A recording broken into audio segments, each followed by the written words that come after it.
Good morning, dear listeners. And today we start a new episode series of the No Age Ontology podcast series, which covers many topics, and it's based on my book with the same title, No Age Ontology, which has already been published, and a podcast series on that book has already been published too.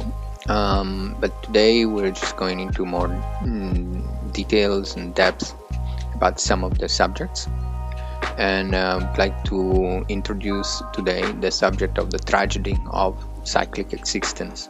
So we already spoke about that in Buddhism, cyclic existence or recurring uncontrolled existence, birth and death, is as the nature of suffering, which is called dukkha in Sanskrit, which means unsatisfaction. It's actually unsatisfactory. It's just, it cannot be put together. It always fails to bring about long-lasting happiness and serenity. And but that's not just in Buddhism. Also in Hinduism, we have the same concept of samsara, the cyclic existence, and actually in many other philosophies and religions and ontological systems.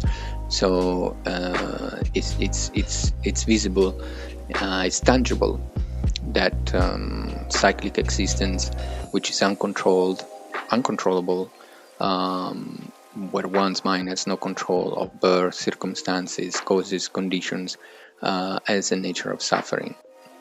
And this is the cause of great compassion, because when any sentient beings is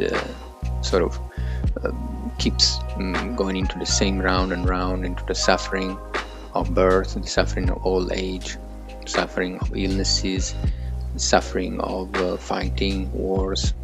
So all of these, even though one can live part of one's life, in a sort of relatively stable and peaceful state, but there is never any security. I mean, there is just no guarantee that anything can happen. It all depends on infinite causes and conditions, which cannot be foreseen, and so anything can actually destroy one's peace from an external point of view of circumstances. But like we also covered in the book, there are also many ways to create a good balance in one's mind, and feel less the suffering of this recurring recurring circumstances of pain and suffering. And we also spoke about the three levels of sufferings in Buddhism: the suffering of suffering, the suffering of change, and the all-pervading suffering of conditioned existence.